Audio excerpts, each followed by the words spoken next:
마가복음 14장 36절. 제가 가진 성경은 신약성경 81면입니다. 다 찾으시면 우리 한 목소리로 함께 봉독하십니다. 마가복음 14장 36절 시작. 이르시되 아빠 아버지여, 아버지께는 모든 것이 가능하오니 이 잔을 내게서 옮기시옵소서. 그러나 나의 원대로 마시옵고 아버지의 원대로 하옵소서 하시고 아멘. 이 말씀이 먼저 큰 은혜가 되시기를 바랍니다.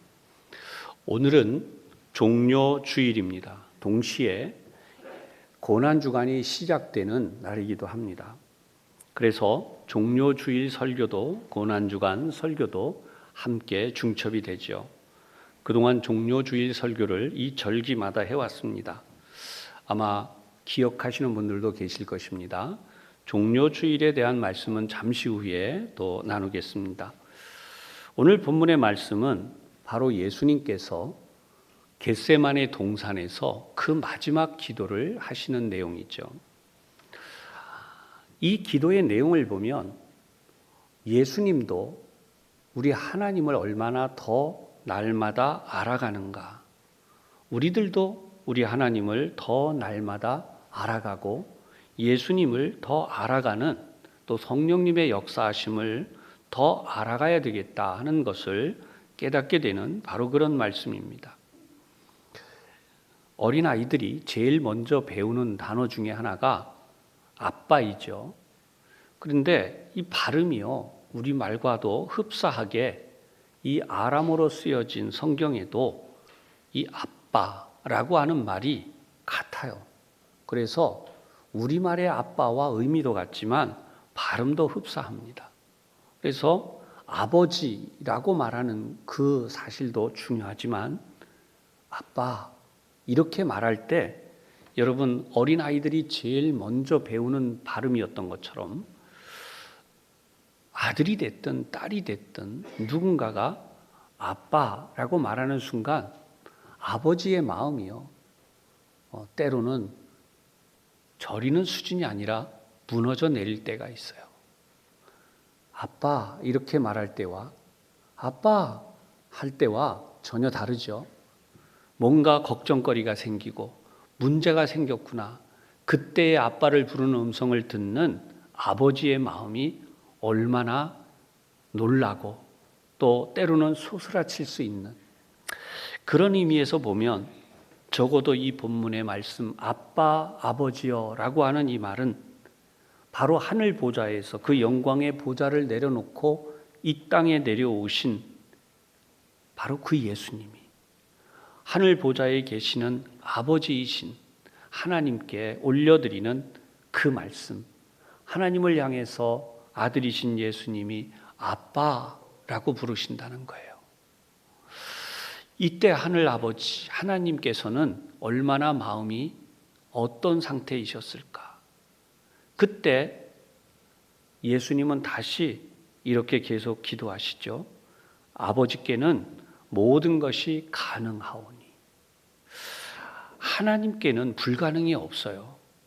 없는 것도 만드시는 분이기 때문에 예수님은 이 사실을 놓고 그 다음 말씀으로 기도하셨어요. 이 잔을 내게서 옮기시옵소서. 여기서 이 잔은 예수님께서 십자가를 지고 죽으셔야 하는 것입니다. 이 십자가에 죽으시는 사건은 단순히 그냥 죽는 게 아니고 먼저는 예수님을 향한 수많은 아름다웠던 일들이 다 깨어지고 매장이 되어지고 그리고 예수님이 정죄되시는 과정이 따릅니다. 여러분 아시겠지만 사람이요, 정죄되는 과정은요 너무나 가혹해요. 한 사람이 그저 아름다운 삶을 살았다가 어느 순간 죄를 지었어요. 그럴 수 있어요. 그런데 그렇게 죄를 지었는데 그냥 그렇게 죽고 말았어요. 그러면 그래도 빠르게 잊혀져 가지만 여러분 정죄되는 과정은 재판을 거칩니다. 변론이 있고 재판이 있고 죄상이 낱낱이 밝혀지는 그 죄상을 따라서 드러나는 일이 어찌 되었든 재판을 받는 사람이나 또 재판을 해야 되는 원고와 피고를 비롯해 모두가 정말 고통스럽고 힘든 시간이 되는 것이죠.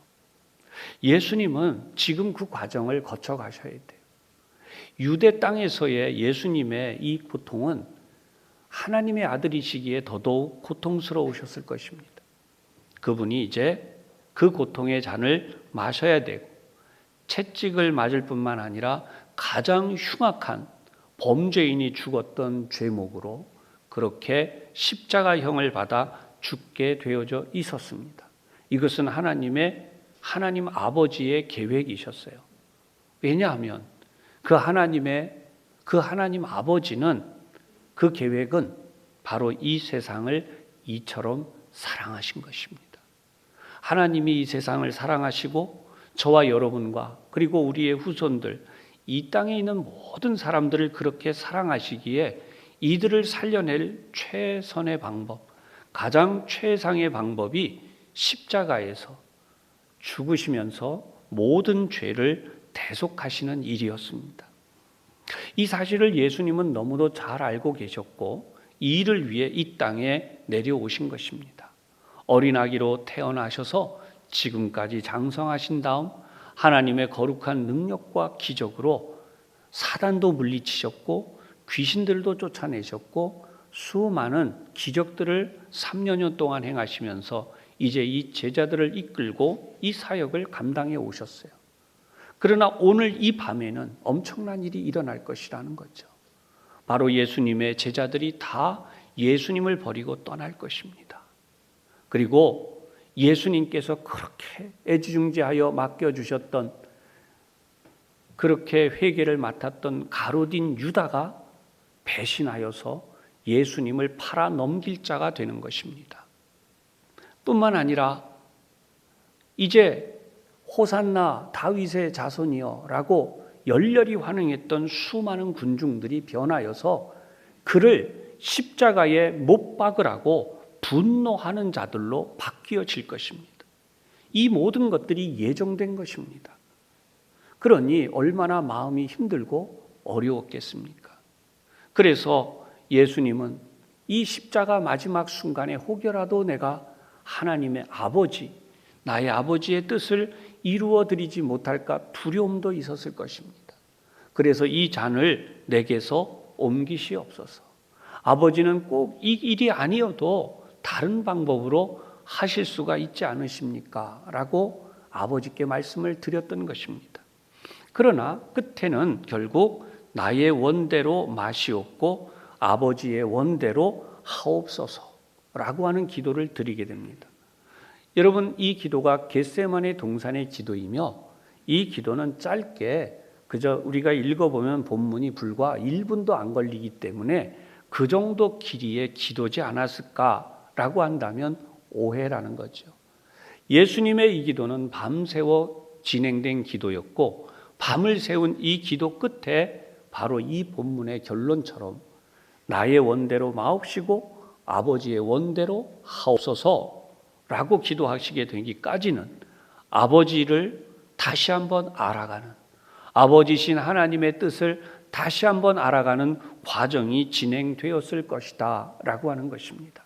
그래서 아버지께는 모든 것이 가능하다고 피하고 싶었고 이 잔을 옮겨달라고까지 기도했지만 아버지의 마음을 다시 한번 아는 순간 자신이 모든 것을 다시 내려놓고 아버지의 원대로 하옵소서라고 하는 기도를 드리시게 된 것이죠. 오늘 말씀의 제목이 늘 알아가는 삶이라 그랬습니다. 오늘 말씀을 듣는 교우 여러분, 우리는 하나님을 얼마나 알아가고 있고 예수님을 얼마나 알아가고 있고 성령 하나님에 대하여 얼마나 알아가고 있습니까? 이 당시의 사람들은 예수님에 대해서 얼마나 알고 있었을까요? 지금부터 이 부분을 차분히 하나씩 짚어보도록 하겠습니다. 요한복음 1장 29절과 30절입니다. 이튿날 요한이 예수께서 자기에게 나오심을 보고 이르되 보라, 세상 죄를 지고 가는 하나님의 어린 양이로다. 내가 전에 말하기를 내 뒤에 오는 사람이 있는데 나보다 앞선 것은 그가 나보다 먼저 계심이라 한 것이 이 사람을 가리킴이라.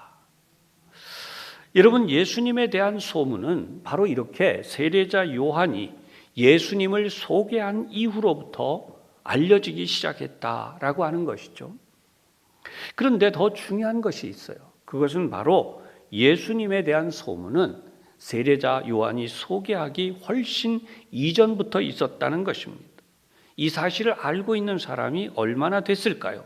그 당시 예수님 당시의 말입니다.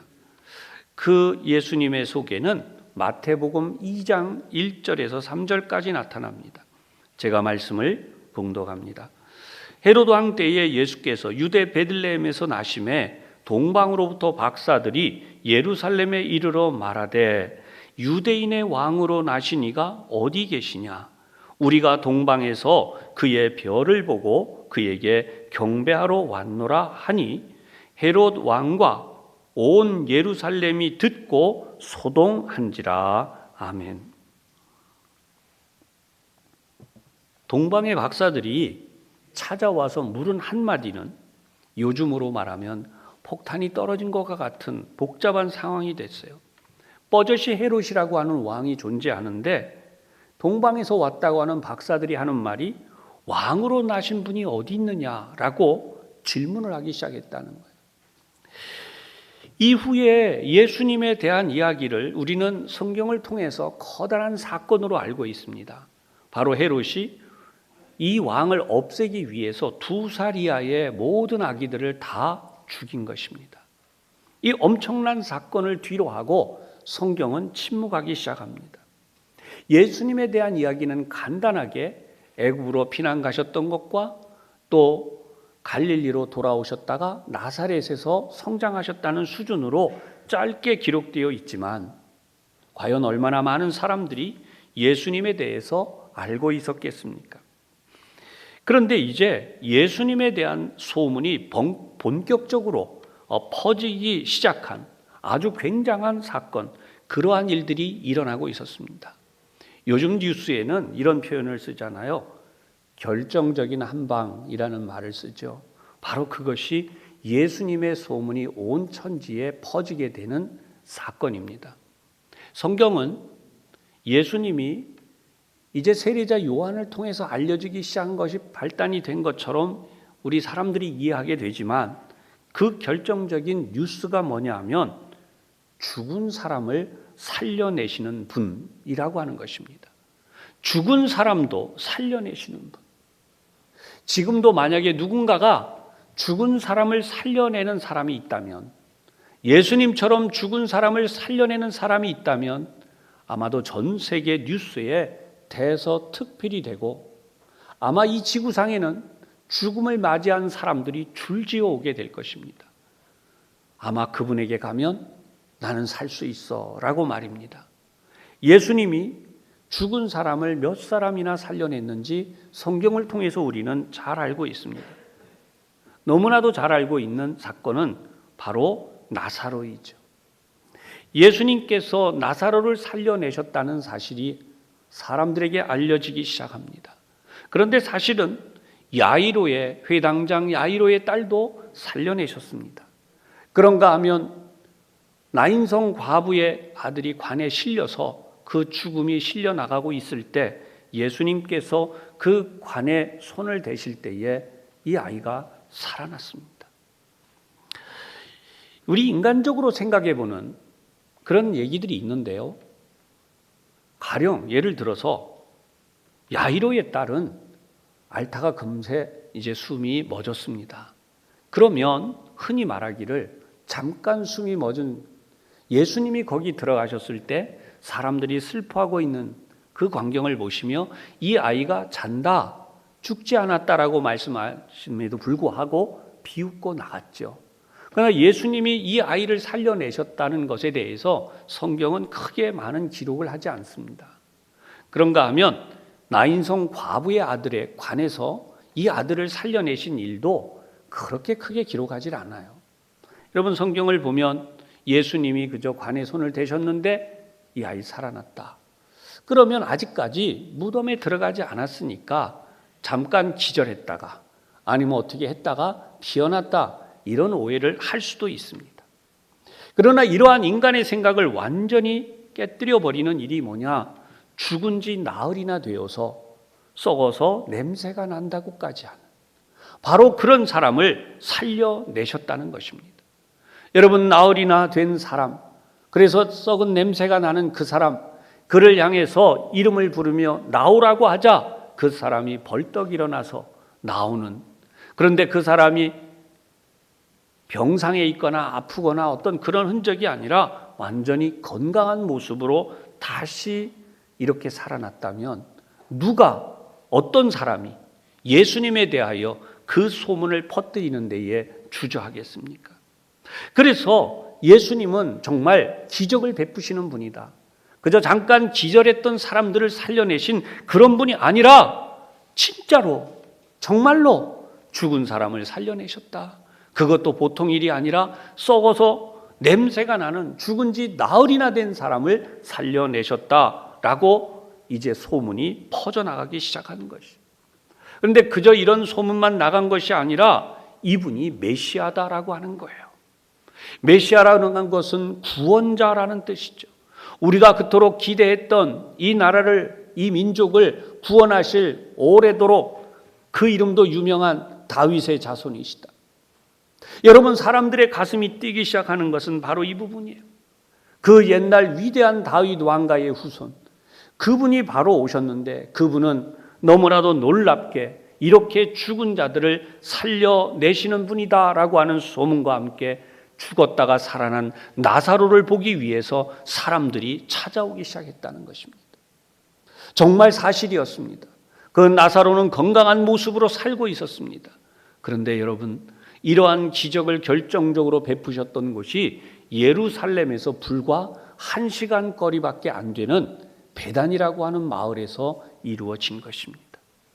1시간 거리밖에 안 되는 예루살렘의 거리는 여러분, 오가는 사람들이 계속해서 소문의 소문을 퍼나르기 시작합니다.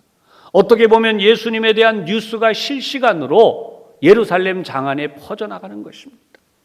그분은 놀라운 분이시다. 평범한 분이 아니다. 그분은 바다 위를 걸으셨던 분이다. 그분은 바다에 그물을 던지라고 하시니까 그물을 던졌더니 밤새도록 허탕을 했지만 그물이 찢어질 정도로, 그리고 물고기가 가득 차서 배가 가라앉을 정도로, 그것도 단 한 번에 그런 역사를 나타내신 분이시다. 그뿐만이 아니다. 과부의 슬픔을 해결해 주셨다. 아들의 그 고통을 안고 나가는 과부의 그 고통, 그 슬픔을 해결해 주셨다. 뿐만 아니라 사회에서 소외되었던 수가성 우물가의 여인처럼 무너져버린 삶을 다시 한번 일으켜주신 바로 그분이시다. 여러분, 이 정도만 해도 엄청나지 않아요? 그런데 이제 더합니다. 정말 가난해서 살기 어려운 사람들, 그 당시에 노역과 세금에 지쳐버린 사람들, 먹을 것이 없는 사람들을 위해서 오병이어의 기적을 베푸신 바로 그분이다. 그리고도 남은 음식이 무려 12광줄이나 거둘 정도였다.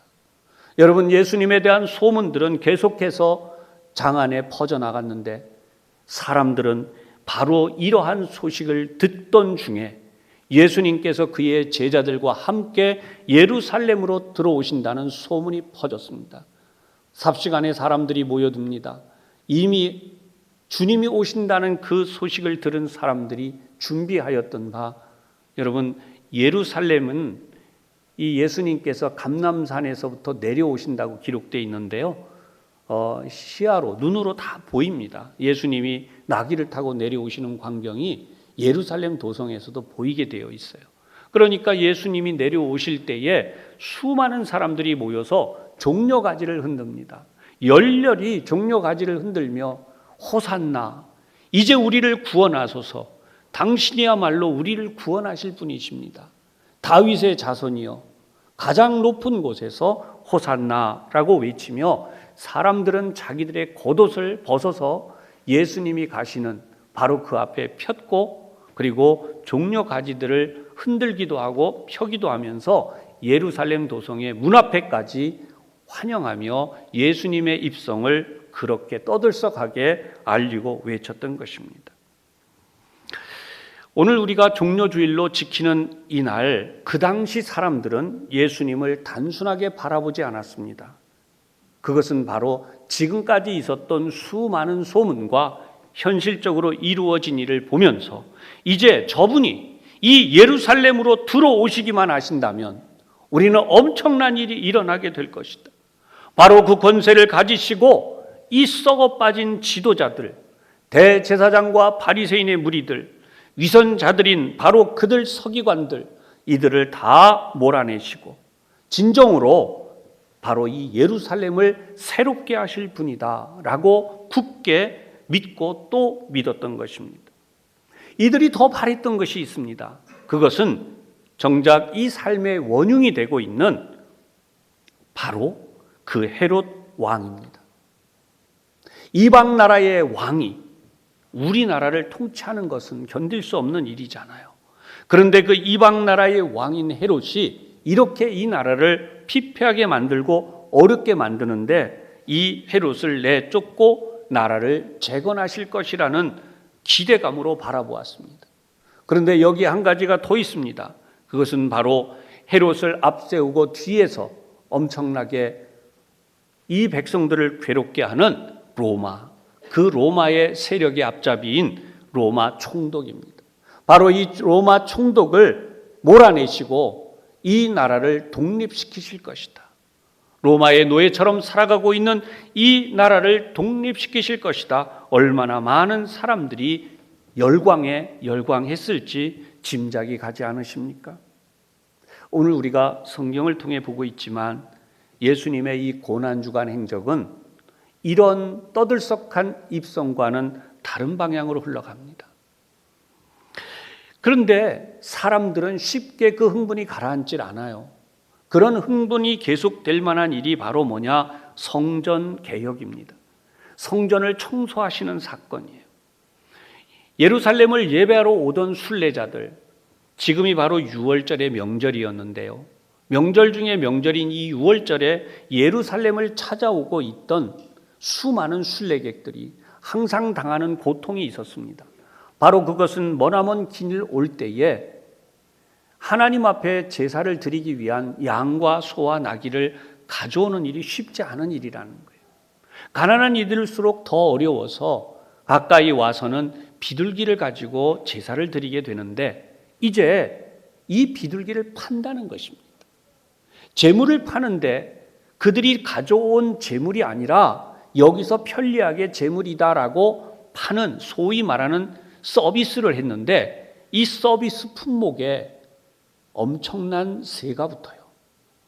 어떤 기록에 의하면 거의 20배에 가까운, 실제로 물가에 비해서 엄청나게 고가의 액수가 붙는데 그것은 바로 뭐냐? 제물로 합격품이라는 거예요. 제사장의 무리들을 통해서 합격품으로 제시된 합격 도장이 찍힌 이 제품은 값이 어마어마합니다. 일반 물건과는 달라요.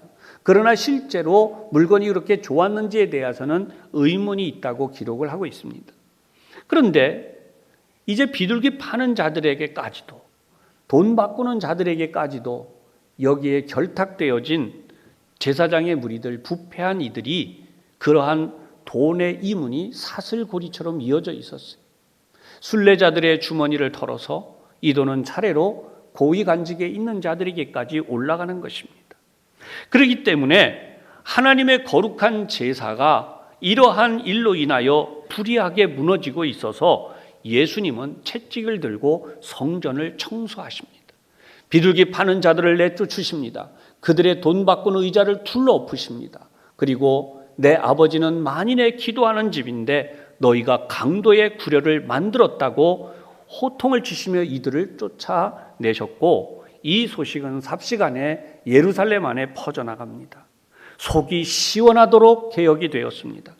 정말 예수님의 이 행적을 보면 이제 며칠이 지나지 않아 또는 머지않아 예루살렘이 정말 살기 좋은 나라로, 살기 좋은 도시로 이 나라가 변화될 것을 믿어 의심치 않을 수 있었습니다. 살기 좋은 나라를 만들어 주십시오. 나라다운 나라를 만들어 주십시오. 정말 고통당하고 억눌리고 힘겨운 삶을 사는 사람들, 그런 사람들이 잘 살 수 있는 그런 나라, 그런 세상을 만들어 주십시오.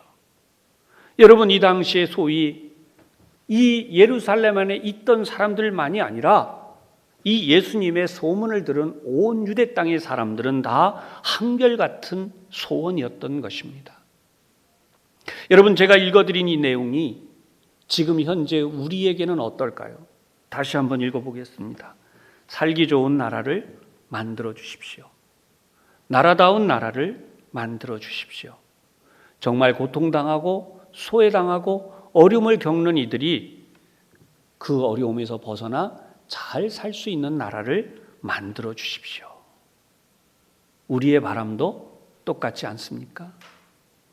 수많은 국가의 지도자들이 되고자 하는 이들이 한결같이 하는 말이 제가 이렇게 하겠습니다. 우리는 지금까지 참 많은 선거를 치러오고 있습니다. 앞으로도 할 것입니다. 그런데 한번 보십시다. 예수님 당시에 일어났던 이 사건을 놓고 우리가 어떻게 볼 수 있는가? 예수님의 이러한 일들이 이제 사람들이 기대했던 대로 돼야 되는데 이 한 주간에 예수님의 행적은 점점 그 모양새가 다르게 흘러가기 시작합니다. 사람들에 대한 그 간절한 기대와는 관계없이 예수님에 대한 이야기가 이제부터 들려 나오는데 고개가 갸웃하기 시작합니다. 그런데 그 고개를 갸웃하게 하는 것에 이번에야말로 결정적인 한 방이 일어나고 있어요. 그게 뭐냐? 예수님의 제자들이 체포되던 그 밤에 다 버리고 떠났다는 것입니다. 더구나 예수님의 수제자라고 할 수 있었다고 하는 사람조차도 무려 3번이나 부인하면서 그 예수를 버리고 떠났다는 것입니다.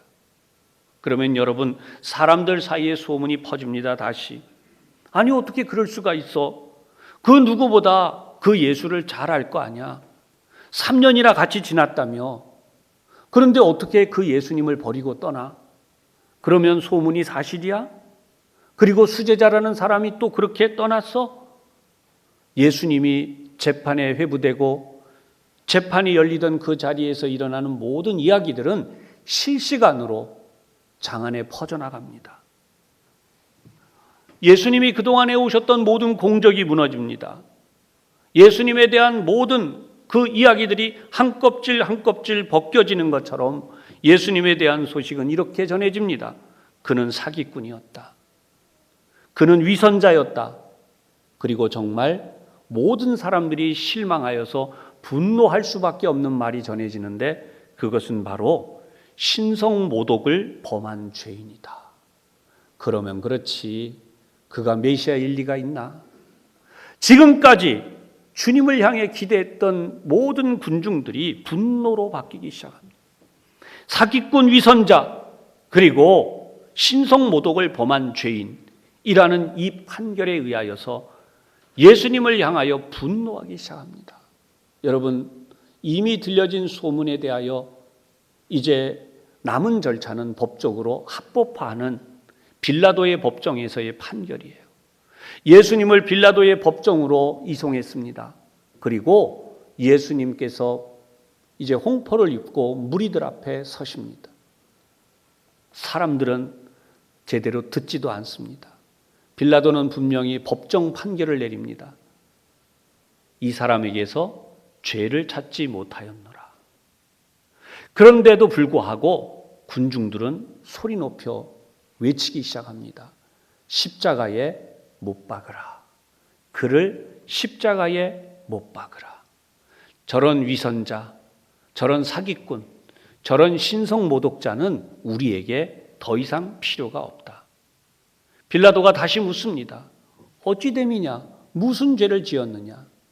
이유를 불문하고 성난 군중들은 법이 무시됩니다. 단 한 가지만 있습니다. 밀란이 날까봐 백성들의 밀란을 잠재우는 바로 그런 것이 빌라도의 자기 책무 중에 하나였기 때문에 그는 타협하고 맙니다. 죄가 없지만 십자가에 못 박으라는 군중들의 외침에 의하여 예수님은 십자가에서 죽는 판결이 떨어졌고, 결국은 예수님이 십자가에서 숨을 거두시는 순간까지도 사람들은 입술을 비죽이고 머리를 흔들면서 비난을 계속했던 것입니다.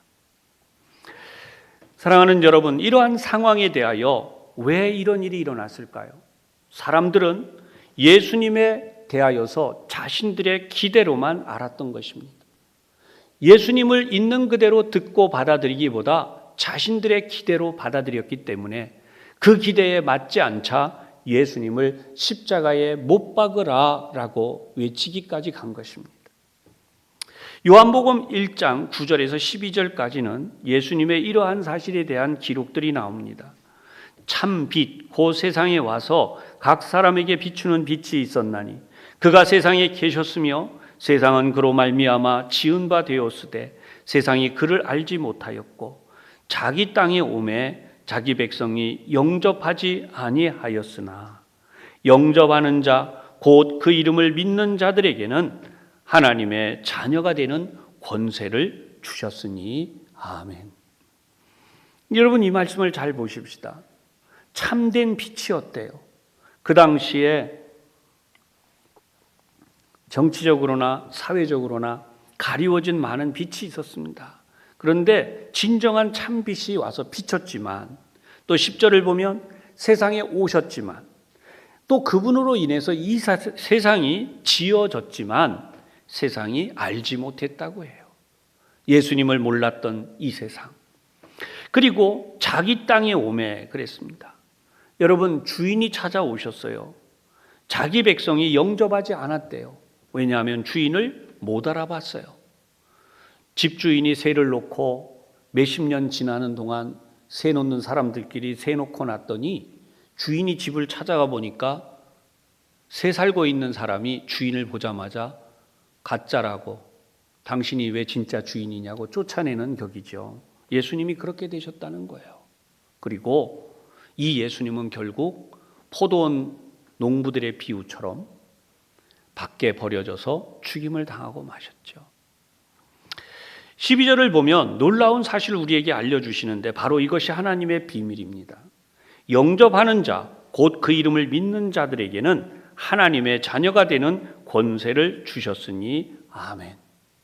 여러분, 진정으로 예수님이 이제부터 하시는 놀라운 역사들은 무엇인가? 예수님을 알아가는 것은 오늘도 저와 여러분이 예수님을 참으로 영접하는 것입니다. 그리고 이 예수님을 참으로 영접한 자들에게 주신 진정한 권세가 있는데 하나님의 자녀가 되는 권세입니다. 어렵고 힘든 이 세상에서 하나님의 자녀가 되는 권세로 승리하는 삶, 이것이 오늘 저와 여러분들에게 주신 예수님의 놀라운 선물입니다.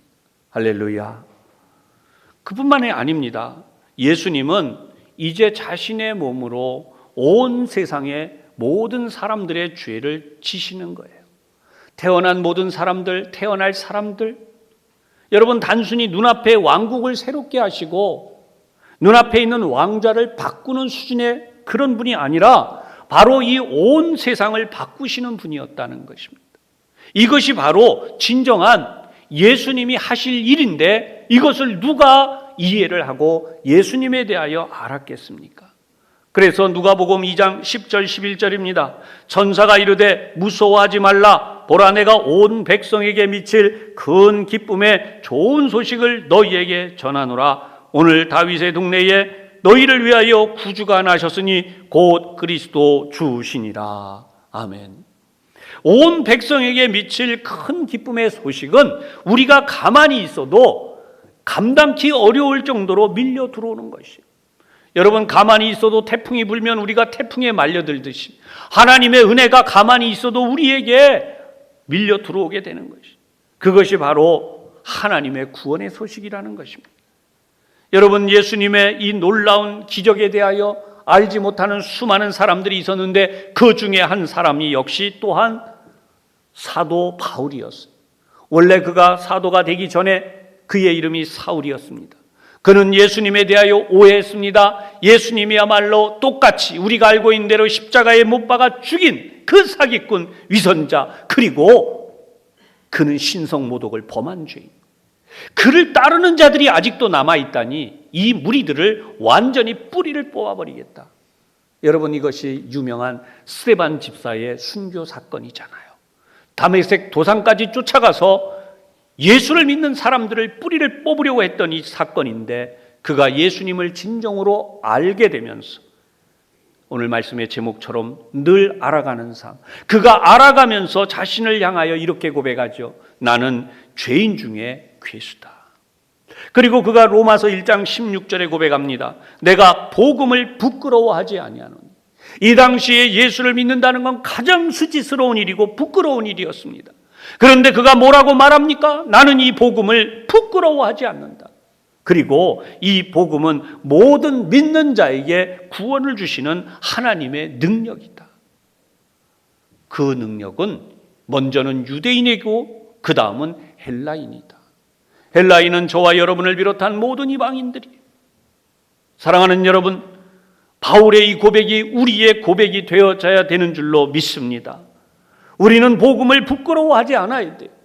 코로나 때문에 이제는 교회를 나가는 것이 부끄러워졌고, 코로나 때문에 자녀들이 부모님이 교회 가시는 것을 말리는 세상이 되었고, 코로나 때문에 우리의 자녀들이 학교는 가지만 수업은 하지만 교회에 나와서 예배드리는 교회 자녀들이 되는 것은 있어서는 안 되는 일처럼, 부끄러운 일처럼 아직도 교회가 그렇게 하고 있냐라고 하는 세상이 되어져 있는 지금, 사랑하는 여러분, 바울이 말한 이 고백, 내가 복음을 부끄러워하지 않는다는 고백이 저와 여러분의 고백이 되어야 할 줄로 믿습니다.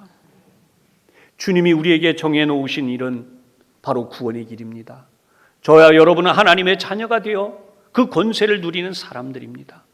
그런데 지금이 어떤 때인데 예배를 드려야 하느냐라고 말하는 이들이 있다면 정말 얼마나 심각한 일입니까? 아직 주님을 얼마나 알고 있는지, 우리 자신이 하나님을 더 알고 주님을 더 알고 성령 하나님의 역사를 더 알아가는 삶이 얼마나 필요한지를 알게 하는 것이죠. 예레미야가 3장 22절에서 24절의 말씀입니다.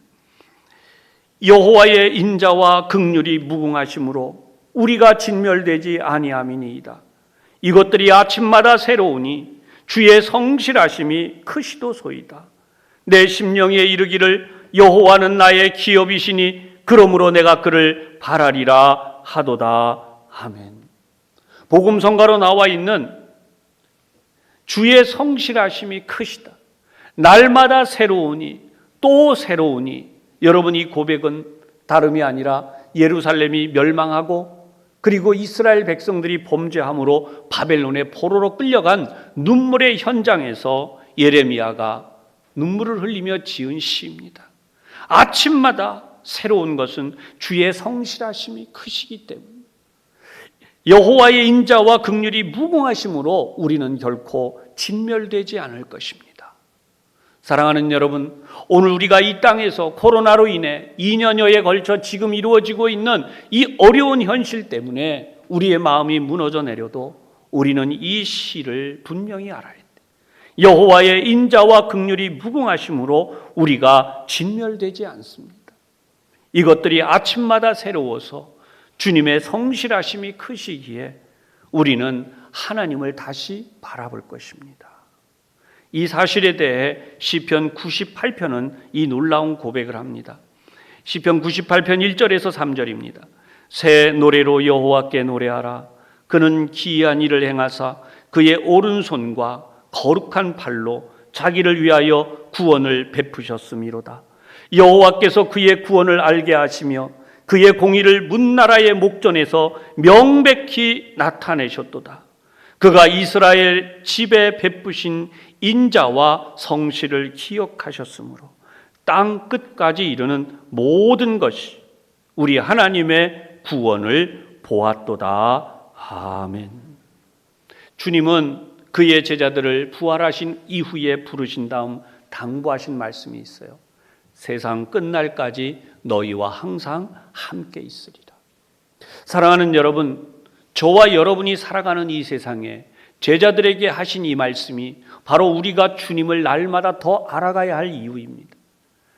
세상 끝날이 될 때까지도, 저와 여러분의 인생의 끝날이 될 때까지도 어제 제가 알았던 그 예수님이 오늘은 더 새롭게 알아지는 그 예수님이 되고, 내일은 더 새롭게 알아지는 그 예수님이 되고, 그런 삶으로 우리의 생애가 끝날 때까지 주님이 우리와 동행하시겠다고 약속하셨습니다. 오늘 말씀의 제목이 늘 알아가는 삶입니다. 사랑하는 우리 교우 여러분, 정말 이 고난주간을, 이 사순절의 마지막을 보내며 우리가 주님을 정말 더 잘 알아가는 귀한 역사가 이 한 주간에도 더 풍성하게 이루어지시기를 주님의 이름으로 축원합니다. 기도하겠습니다. 하나님 아버지, 우리는 때때로 우리가 원했던 것 또는 눈앞의 이익들로 우리의 삶을 판결하고 생각하고 또 기도할 때에도 우리는 그럴 때가 많이 있습니다. 그러나 우리 주님은 눈앞의 것이 아니라 온 세상의 마지막까지도 책임지시는 기도로서 나의 원대로 하지 마옵시고 아버지의 원대로 하옵소서, 그 마지막 기도를 드리셨습니다. 사랑의 하나님, 저희들을 위해 베푸신 큰 사랑, 하나님이 세상을 이처럼 사랑하사 독생자를 보내셨는데 이처럼 사랑하신 그 사랑을 오늘 또한 저희들이 이처럼 사랑하심을 깨닫게 하여 주시고, 오늘 이 말씀을 붙들고 삶의 자리로 돌아갈 때에 이처럼 사랑하시는 하나님이 이 세상 끝날까지 나와 함께 하셔서 나를 늘 건져주시고 인도해 주시고 복을 베풀어 주시는 분임을 알아가는 삶이 이루어지게 하여 주시옵소서. 예수님 이름으로 기도하옵나이다. 아멘.